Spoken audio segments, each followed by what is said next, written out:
نشانوں کا نشان مٹتا نہیں، مٹتے مٹتے نام ہو ہی جائے. السلام علیکم ورحمۃ اللہ وبرکاتہ. بسم اللہ الرحمن الرحیم. الحمد للہ والصلاة والسلام علی رسول اللہ وعلی آلہ واصحابہ اجمعین. Ahlan wa sahlan wa marhaban bikum. A warm and heartfelt welcome to our esteemed listeners tuning into Radio Al-Ansar on 90.4 FM in Durban, 105.6 FM in Pietermaritzburg. You are listening to Radio Al-Ansar and the program is called Back to the Basics in the company of Maulana Muhammad Salih Jusub, RB. And this program takes place every Tuesday at this time between 1:30 and 2 p.m. And alhamdulillah wa shukrulillah, today's program is a very special one. Next week's program is also going to be a special program because for this week and next week, the special feature on both Back to the Basics and Be with the Beloved. For both weeks, inshallah ta'ala, we are in the company and we will be speaking to our esteemed visiting alim, our guest of honor, and a family member of Ala Hazrat Azimul Barkat, Shah Imam Ahmad Rida Khan, Rahmatullahi Ta'ala alayh. Many of you would remember that last year as well he visited our shores, and this year as well he is visiting South Africa. Many of you have seen posters, many of you may be attending programs that he will be inshallah ta'ala featuring at, and you are more than welcome. At the end I will also announce some of the programs so that if you are in the Durban area you can also come and attend some of those programs, and you can also see him live like how you are listening to his voice today. So he is Hazrat Allama Mufti Shah Muhammad Arsalan Raza Khan Damat Barakatuhumul Aliyah. He is the 5th generation direct descendant of Ala Hazrat Imam Ahmad Rida radiyallahu ta'ala an. His titles are Mazhar-e Hujjatul Islam, Masnad Ara'i Fiqh wa Ifta, Khalifa-e Huzur Tajush Sharia, and he holds many other positions and accolades. But the most important thing is he is from the bloodline and he is a direct descendant of the Mujaddid of the 14th century, Shah Imam Ahmad Rida radiyallahu an. He is Hazrat Allama Mufti Shah Muhammad Arsalan Raza, son of Maulana Usman Raza, son of Huzur Rayhan Millat, son of Huzur Mufassir Azam Hind, son of Huzur Hujjatul Islam, son of Ala Hazrat radiyallahu an. Let us start speaking to him, and he does speak a little bit of English, but inshallah the majority of his discussion will be in Urdu, and I will maybe ask him questions. Maybe I can even ask him the questions in English, and he can tell me answers as much as he is comfortable, and when he wants to go to Urdu he can, and I will inshallah then also translate what he says. Our esteemed guest, His Eminence Hazrat Mufti Arsalan Raza Khan Sahab, Assalamu alaikum wa rahmatullahi wa barakatuh. Wa alaikum assalam wa rahmatullahi wa barakatuh. Alhamdulillah, Jazakumullahu khairan. We are very honored that you have visited us in South Africa. بہت شکریہ. پچھلے سال بھی میں آپ کے اس شو میں حاضر آیا تھا جی، اور آپ کے ملک کو میں وزٹ کیا تھا. پچھلے سال آپ کے اس شو میں بھی ہماری حاضری ہوئی تھی اور کوئی پیغام دیا تھا آپ کے سامعین کو. انشاءاللہ اس سال بھی آپ کے اس پروگرام کے ذریعے ساؤتھ افریقہ کے مسلمانوں سے، سنی مسلمانوں سے انشاءاللہ کچھ دیر کلام اور مخاطبہ انشاءاللہ ہوگا. Inshallah. He remembers that last year as well he also featured on this show, Back to the Basics, and he delivered a message to the listeners of this program, and he says it's a pleasure today to also address and speak to the listeners of Radio Al-Ansar and deliver some sort of a beneficial message. تو حضور اس programme کا نام ہے back to the basics. اس میں ہم basic teachings of Islam per focus کرتے ہیں، اخلاقیات. اور پچھلے کچھ ہفتوں سے حضور سیدنا غوث اعظم پیران پیر دستگیر رضی اللہ عنہ کی تعلیمات کی روشنی میں اسلام کی بیسک تعلیمات، بیسک فاؤنڈیشنل ٹیچنگز آف اسلام، تو اخلاقیات اور بیسک جو اصولی اسلام کے کی تعلیمات ہے، تو اس حوالے سے آپ گفتگو کس انداز سے کرنا چاہیں اور کیا پیغام دینا چاہیں گے، اور پھر وہاں سے گفتگو انشاءاللہ تعالی جس بھی رخ پہ چلیں تو انشاءاللہ ہم اس پہ چلتے ہیں۔ آپ کے پروگرام کا نام ہے بیک ٹو دا بیسکس، اس کا مطلب ہوا الرجوع الی اصول الاسلام، یعنی اسلام کے بنیادوں کی طرف اور اصول کی طرف رجوع، بیک کرنا۔ تو مجھے اس موقع پر ایک حدیث پاک حضور علیہ السلام کی یاد آتی ہے کہ حضور علیہ السلام نے فرمایا، بہت مشہور و معروف حدیث پاک ہے، بنی الاسلام علی خمس، کہ اسلام کی بنیاد 5 چیزوں پر رکھی گئی ہے۔ تو یہاں حضور علیہ السلام نے اسی حدیث کے روشنی میں اور اس کی تشریح کی روشنی میں انشاءاللہ ساؤتھ افریقہ کے مسلمانوں کو پیغام دیا جائے گا۔ یہاں حضور علیہ السلام نے ارشاد فرمایا کہ حضور علیہ السلام نے اسلام کو ایک نہایت ہی مضبوط اور محکم عمارت سے تشبیہ دی، اور جس طرح ایک عمارت بغیر ستون کے، بغیر پلرز کے قائم نہیں رہ سکتی، اسی طرح گویا اسلام کی عمارت، اسلام کی بلڈنگ بغیر پلرز کے اور بغیر ستون کے قائم نہیں رہ سکتی۔ تو حضور علیہ السلام نے ارشاد فرمایا کہ اسلام کی عمارت کی بنیاد وہ گویا وہ 5 پلرز پر ہے، 5 ارکان پر ہے۔ ارکان اسلام 5 ہیں، بہت مشہور و معروف حدیث پاک ہے، اور ان میں سے پہلا رکن کیا ہے؟ شہادت اللہ الہ الا اللہ وان محمد رسول اللہ، کہ گواہی دینا کہ نہیں ہے کوئی معبود سوا اللہ کے، اور محمد صلی اللہ تعالی وسلم اس کے رسول ہیں۔ اسی طرح دوسرا رکن ہوا اقام الصلاۃ، نماز قائم کرنا۔ تیسرا رکن ہوا ایتاء الزکوٰۃ، زکوٰۃ ادا کرنا۔ چوتھا رکن ہوا صیام رمضان، اور 5واں رکن ہوا حج البیت من استطاع الیہ سبیلا۔ تو یہاں حضور علیہ السلام نے اتنے پیارے انداز سے، اتنے فصیح و بلیغ انداز سے اسلام کی بنیادوں کا ذکر کیا، اور اسلام کو ایک عمارت سے تعبیر اور تشبیہ دی۔ اب یہاں مجھے پیغام یہاں یہ دینا ہے کہ بہت سے لوگ یہ کہتے ہیں اور سمجھتے ہیں کہ صرف 5 بیسکس اور بنیادی باتیں ہیں، بس ہم اس پر عمل کر لیں اور ہم باقی باتوں کو نظر انداز کر دیں، تو ایسا بھی نہیں ہے۔ آپ کو ٹرانسلیشن جی، ہاں translation. So what he says is basically the name of the program is Back to the Basics, and the name of the program itself, Back to the Basics, gives off the impression that we are telling people to make ruju and return to the basic foundational principles and teachings of Islam. And he says this reminds him of the very, very famous hadith in which the Prophet sallallahu alaihi wasallam said, Bunya al-Islamu ala khamsin, that the Prophet sallallahu alaihi wasallam said, Islam has been founded and Islam has been established on 5 pillars. And everybody knows the 5 pillars of Islam. He says, however, the Prophet sallallahu alaihi wasallam here gave Islam the Prophet sallallahu alaihi wasallam used the example of a building, and a building can only be constructed, and a building can only be structured if it has firm, strong pillars. And here the Prophet sallallahu alaihi wasallam said that the structure of Islam is resting on these 5 pillars. But then many people misunderstand, and they think that if they follow these 5 concepts, and if they practice these 5 pillars, then they have fulfilled their responsibility as Muslims. Yes. تو بہت لوگ یہ سمجھتے ہیں کہ صرف انہی 5 چیزوں پر عمل کرنا ہے، باقی اور چیزوں کو نظر انداز کر دینا ہے۔ حالانکہ ان 5 چیزوں میں ایسی بہت سی چیزیں ہیں، بہت سے ایسے احکام ہیں، دین کے خصال ہیں، خصلتیں ہیں، صفات ہیں، جو اس میں حدیث پاک میں ذکر نہیں کی گئی۔ اس میں صلہ رحمی کا ذکر نہیں ہے، ماں باپ کے ادب و احترام کا ذکر نہیں ہے، والدین کے احترام کا ذکر نہیں، بہت سے ایسے احکام کا ذکر نہیں ہے۔ تو اس کا مطلب یہ نہیں ہوا کہ وہ احکام دین سے نہیں ہیں۔ اب دوسری حدیث پاک گویا اس حدیث پاک کی گویا تشریح کر رہی ہے کہ حضور علیہ السلام نے فرمایا الایمان بضع و 70 شعبۃ، کہ ایمان، دین و ایمان وہ 70 سے زیادہ شعبے ہیں۔ کسی حدیث پاک میں بضع و 60 آیا ہے، کسی میں بضع و 70 آیا ہے۔ تو بعض علماء نے فرمایا کہ یہاں پہ ایک خاص عدد مراد نہیں ہے، بلکہ ایک کثرت مراد ہے، یعنی دین و ایمان کی کثرت کے ساتھ شعبے ہیں۔ تو حضور علیہ السلام نے ارشاد فرمایا کہ ان میں سب سے افضلها قول لا الہ الا اللہ، کہ ان میں سب سے افضل اور سب سے اہم شعبہ اور درجہ وہ لا الہ الا اللہ محمد رسول اللہ صلی اللہ تعالی وسلم کلمہ طیبہ پڑھنے کا ہے، اور اس پر ایمان و عقیدہ اور یقین رکھنے کا ہے۔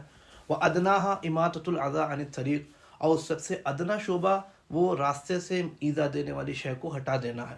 والحیاء شعبۃ من الایمان. تو دیکھیے یہ حدیث پاک صاف طور سے بیان کر رہی ہے کہ صرف 5 تو ارکان ہیں, 5 پلرز ہیں, لیکن جس طرح عمارت کو ہم اپنی بلڈنگ بناتے ہیں, گھر بناتے ہیں, تو ایسا نہیں ہوتا کہ صرف پلرز کے ذریعے گھر کھڑا کر دیں, بلکہ اس گھر کو خوبصورت کرتے ہیں, مزین کرتے ہیں, اس کو پلاسٹر کرتے ہیں, اس کو پینٹ کرتے ہیں, اور اپنے ضرورت و سہولت کے مطابق اس میں آرام کا اور انتظام کرتے ہیں. تو اسی طرح خالی یہ تو بنیاد آپ کی کھڑی ہوئی, تو ایسا نہیں ہے کہ آپ کی ابھی عمارت اور گھر ابھی پورا مکمل ہو گیا, تعمیر مکمل ہو گئی. تو اس گھر کو مکمل کرنے کے لیے یہ جو سارے شعبے ہیں جو حضور علیہ السلام نے ارشاد فرمایا کہ دین و ایمان کے 70 سے زیادہ شعبے ہیں. اب اسی میں بلکہ حضرت امام بہقی نے اس حدیث کی شرح میں ایک پوری مستقل کتاب تحریر فرمائی ہے جس کا نام ہی شعب الایمان ہے. اس میں ایمان کے سارے شعبوں کو اور سارے درجوں کو ذکر کیا ہے. تو اسی میں اس کو ترجمہ. So he continued to say that practicing on these 5 pillars of Islam, it's not sufficient, because someone may think that, okay, Islam has 5 pillars, so as long as I practice these 5 pillars, my responsibility is fulfilled, my job is done. He says that's not the case, because there are many important aspects in Islam that have not been included in these 5 pillars. For example, being good to your parents, obeying your parents, sila rahmi, maintaining family ties, being good to your relatives. There are so many things, to speak the truth, to abstain from lying. There's so many aspects that have not been included in these 5 pillars. So la ilaha illallah, performing salah, giving zakat, fasting in Ramadan, and performing hajj. These are 5 pillars. So if somebody just does these 5 things, have they fulfilled their duty as a Muslim? What about being good to parents, obeying your parents, fulfilling the rights that you have over one another, the rights that husbands have over their wives? Right, to abstain from interest, to speak the truth. There's so many aspects that have not been included in these 5 pillars. So in support or expounding on the basic principles and the basic fundamental teachings of Islam, there is another hadith of the Prophet sallallahu alaihi wasallam that we should keep in mind. And this hadith is where the Prophet sallallahu alaihi wasallam says that Islam and Iman, our religion has 70 compartments. And he says that some narrations say 60, some say 65, some say 70, but here the actual number is not what's important. It's just to show how vast the compartments, or how many the compartments are in number. So he says that Islam and Iman have 70 compartments. The first one, or the greatest one from the 70, is to say La ilaha illallah, and the lowest one of the 70 compartments of our religion is to remove something harmful from someone's path. And haya and modesty is a part of Iman. You have missed one point. کہ میں نے کہا کہ جس طرح گھر کے لیے ہمیں ضرورت ہوتی ہے صرف پلرز کھڑے کرنے سے ہم گھر کو پورا نہیں کر لیتے, بلکہ گھر کو ہم مزین بھی کرتے ہیں, اس میں پلاسٹر بھی کرتے ہیں, اس میں پینٹس بھی کرتے ہیں, اور اپنی ضرورت کے مطابق اس میں چیزوں کو فراہم کرتے ہیں. تو یہ باقی چیزیں جو ہیں وہ کام پورے کرتی ہیں گویا ہماری عمارت کے, ہماری بلڈنگ کے. So he said that the 5 pillars of Islam are the pillars, and even though they are very, very important, you can't just build a house on pillars, because when you build a house, together with needing pillars, you also need windows, you also need doors, you also need plaster, you also need paint, cement. So he says that when you're building the house of your faith, your religion, yes, the 5 pillars of Islam are the pillars, but these other compartments and these other parts of Iman, they serve the purpose of the windows and the doors and the painting and the color and the frames, and these are things that also beautify and make your house into a home. Yes. تو اب ان 70 سے زیادہ شعبوں میں کچھ شعبے نہایت ہی اہمیت کے حامل ہیں, اور انہی 70 سے زیادہ شعبوں میں اعتقادیات بھی ہیں, عبادات بھی ہیں، اس میں اخلاق بھی ہیں اور معاملات بھی ہیں. He says that from amongst these 70 compartments and from amongst these 70 parts of our religion, it comprises of things that are absolutely important, and many of the things have different darajat and different stages and stations of importance. These parts of Iman and these parts that make up our religion, some of it are based on i'tiqadiyat, which is beliefs. Some of them are based on amal, ibadat, which is worship, and some of them are based on akhlaq, which refers to conduct and behavior. In muamalat. And muamalat, it also includes how you deal with people, your dealings, and how you treat people, and how you interact and live. And it also includes morals and values and etiquettes.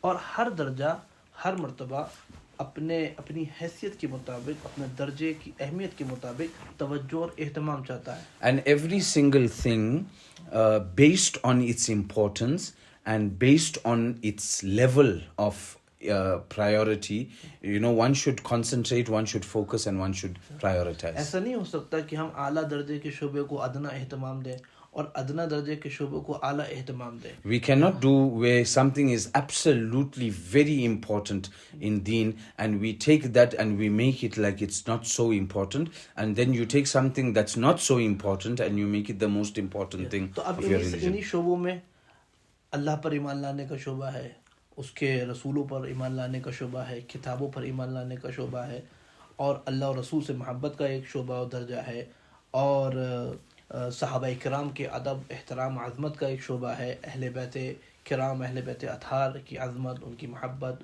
ان سے عقیدت کا شعبہ ہے، اولیاء اعظام سے محبت کا شعبہ ہے. اب ایسا نہیں ہو سکتا کہ ہم ایک شعبے کو زیادہ توجہ دیں اور دوسرے شعبے کو بالکل نظر انداز کر دیں، یا کسی دوسرے شعبے کو خاص توجہ دیں اور کسی تیسرے اور چوتھے شعبے کو بالکل اس سے اعراض کر لیں. تو ہمیں بیلنس بنانے کی ضرورت ہے. اب ہم کبھی کبھی ایسا محسوس کرتے ہیں کہ کچھ لوگ یا ہم لوگوں میں سے کچھ شعبے وہ اپنے لیے خاص کر لیتے ہیں، بس انہی پر توجہ دیتے ہیں اور باقی شعبوں سے نظر انداز کرتے ہیں، باقی شعبوں سے اعراض کرتے ہیں. تو اس سے دین کا نظام صحیح طریقے سے قائم نہیں رہ سکتا، توازن برقرار نہیں رہ سکتا، امبیلنس، ڈس بیلنس ہے. تو اس لیے ضروری ہے کہ ہر شعبہ، ہر درجہ، ہر مرتبہ جو جس حیثیت کا ہے، جس اہمیت کا ہے، جس ضرورت کا ہے، اس کو اتنا ہی اہتمام، اتنی ہی توجہ دی جائے، اور ہر شعبے کو اس کے حیثیت کے مطابق اہتمام دیا جائے. He says these parts of our religion and these parts and these aspects in our deen, these basic elements in our deen, it includes a variety of things that are absolutely important. It includes a belief in Allah and His Rasul. It includes belief in the angels. It includes belief in the prophets, in the day of Qiyamah, in the books and divine scriptures.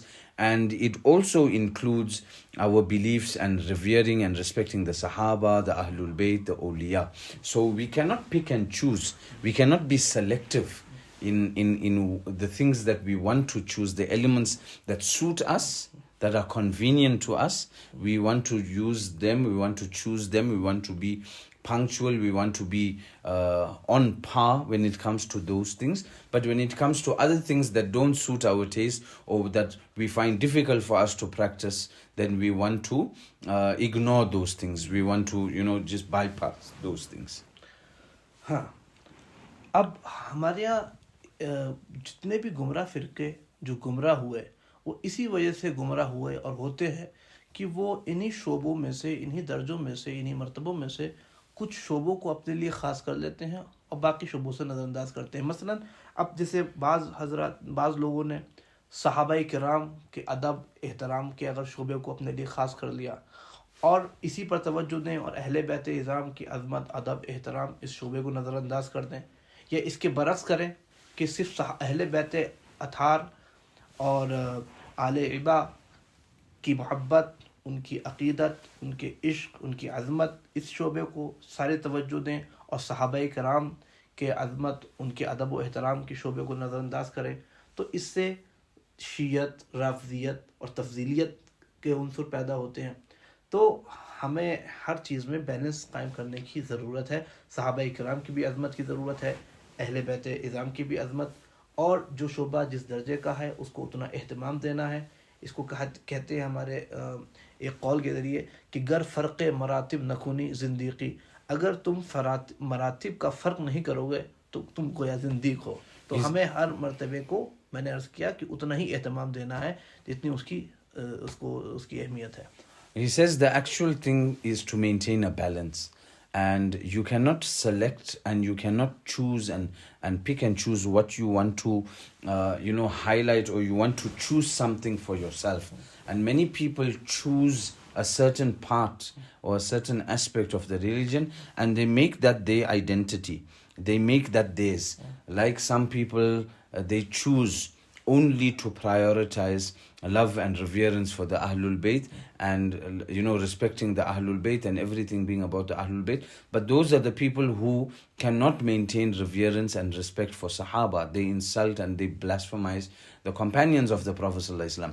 This is how, because of the imbalance, or because the balance has been lost, this is what gives, this is then what results in Shiism, in the Shia ideologies, in the Khariji ideologies, the Nasibi ideologies, and so many different names. It's the most detrimental thing about the Shia, or the where everything goes off, is if the balance in our religion goes off.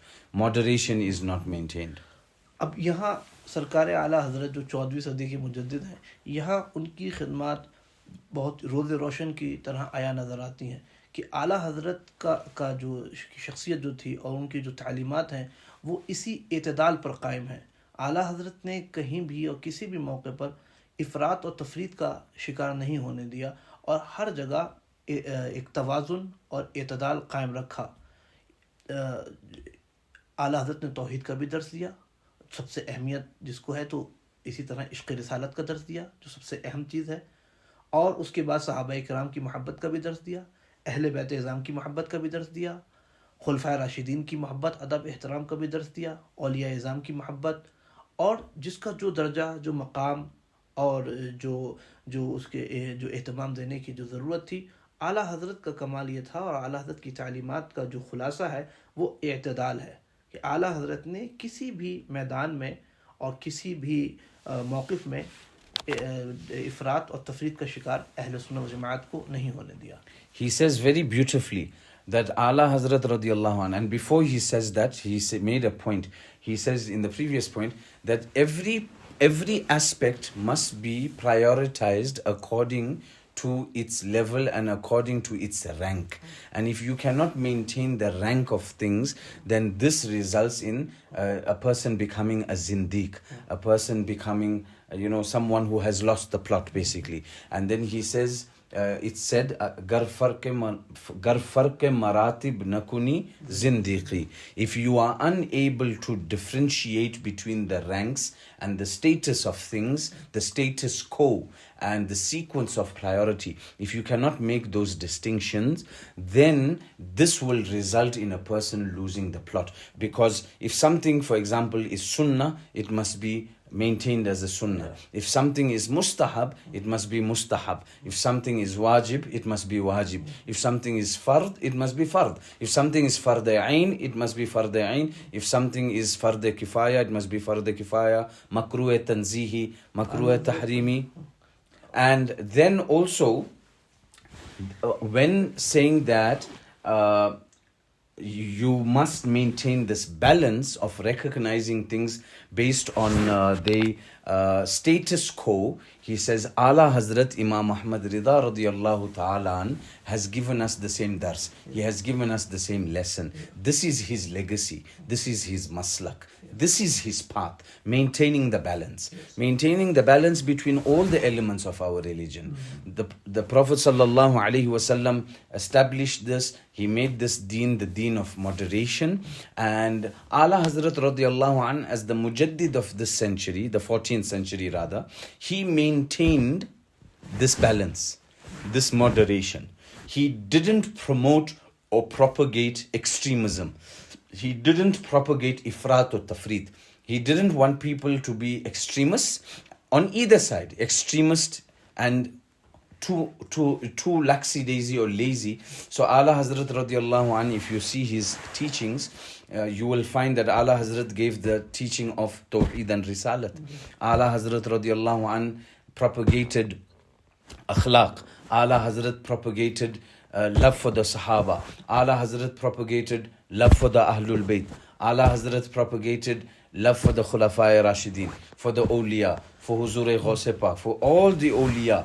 And this is also something important that Ala Hazrat radiallahu ta'ala an, he wanted people, or he wanted his followers to also maintain this balance. So I think today's message and the message that our guest Hazrat Mufti Arsalan Raza Khan Sahab is sharing with us today is one of the basic or the most important thing or the most important element in our religion is maintaining a balance. Balance, yes. And आपने एक point आपने इजाफा किया और बहुत अच्छा उसका इजाफा किया आपने कि हमारे दीन में देखिए मरातिब हैं और आपने अहकाम शरा का उसमें जिक्र कर दिया कि एक हुक्म शरा होता है अमल की जानिब और अम्र की जानिब वो फ़र्ज़ का दर्जा है, उसके बाद वाजिब का दर्जा आता है, फिर सुन्नत मुअक्कदा का दर्जा आता है, सुन्नत गैर मुअक्कदा का दर्जा आता है और मुस्तहब का दर्जा आता है, फिर मुबाह आ जाता है, फिर इधर से बढ़ता है खिलाफ औला और इसाअत, मकरूह तंज़ीही, मकरूह तहरीमी, फिर हराम. तो अब ऐसा नहीं है कि जो आदमी मकरूह तंज़ीही के ख़िलाफ़ उसका अगर अमल हो गया, मकरूह तंज़ीही का मुर्तकिब है, तो वो उतना ही गुनहगार और उतना ही दर्जे का मुजरिम है जिस दर्जे का वो शख्स मुजरिम है जो हराम का मुर्तकिब है. तो हर जगह इसी तरह जो फ़र्ज़ का तारिक है, ऐसा नहीं है कि वो उतना ही बड़ा मुजरिम है जितना बड़ा वो मुजरिम है जो मुस्तहब का तारिक है. तो ये हर जगह हमारे दीन में मरातिब और दर्जात हैं. तवाज़ुन कायम रखना अहम है. We have to maintain the balance. A person that misses out something that's mustahab, or a person that misses out something that's sunnah, you can't treat him or you can't pass a judgment on him the same as the person who missed out a fard. So you get things that are mustahab, you get things that are fard, and then on the other side you get things that are khilaf-e awla, you get things that are makruh, then you get things that are haram. So we have to treat people according to the importance or according to the level of the action that they've done. और यही वो बात है जिसको फुक़हा किराम ने इसके इस्तिलाह फ़िक़्ह की इस्तिलाह में, उसूल की इस्तिलाह में उसको कुछ नाम दिए हैं इन्हीं मरातिब को. और गालिबन मुझे याद आता है कि पिछले साल मैंने अपने एक मैसेज में उन मरातिब का जिक्र किया था जिसको मैंने कहा था ज़रूरियात दीन, ज़रूरियात अहले सुन्नत और साबितात मुहकमा और ज़न्नियात मुहतमिला. तो मैंने उस वक्त भी पैगाम दिया था, चूँकि ये बात घूम फिर के वहीं आ गई तो उसको मैं आगे बढ़ा देता हूँ. तो ज़रूरियात दीन जो बेसिक्स जिसके इनकार से कोई शख्स इस्लाम से और दायरा इस्लाम से, इहाता इस्लाम से खारिज हो जाता है, जिसके इनकार से. और ज़रूरियात अहले सुन्नत जो उससे जो सेकंड दर्जा आता है, जिसके इनकार से कोई शख्स सुन्नियत अहले सुन्नत के दायरे से खारिज हो जाता है. और साबितात मुहकमा जिससे कोई शख्स, जिसके इनकार से कोई शख्स फासिक फाजिर होता है. और ज़न्नियात मुहतमिला जिसके इनकार से शख्स मुख्ती कसूरवार होता है. तो इसकी ये सारे दर्जात हैं. In keeping with these darajat and in keeping with the levels and the level of priority and importance, he says that they are broken up into four mainstream categories. Zaruriyat deen, the basic necessities of religion. If somebody rejects any necessity of religion, they are out of the folds of Islam. Then the second category is Daruriyat Ahl Sunnat, the necessities of the Ahlus Sunnah wal Jama'ah. If a person falters and if a person rejects any of them, they are out of the Ahlus Sunnah wal Jama'ah. And then the third category is Thabitat Muhkama. The third category, if a person rejects that, then he is Fasik and Fajir. He is a sinner and a transgressor. And then the fourth category is Dhanniyat Muhtamila. And these are new maslas and contemporary rulings. Here, if people have different opinions, then we would say that they are inaccurate in their estimation. And after something has become known, they are mistaken. This is what we will conclude with today, inshallah. Our time is already up. And please do tune in tomorrow, inshallah. We will be discussing Be with the Beloved with our guest of honor. Until then, ma'as salama, wassalamu alaikum wa rahmatullahi wa barakatuh.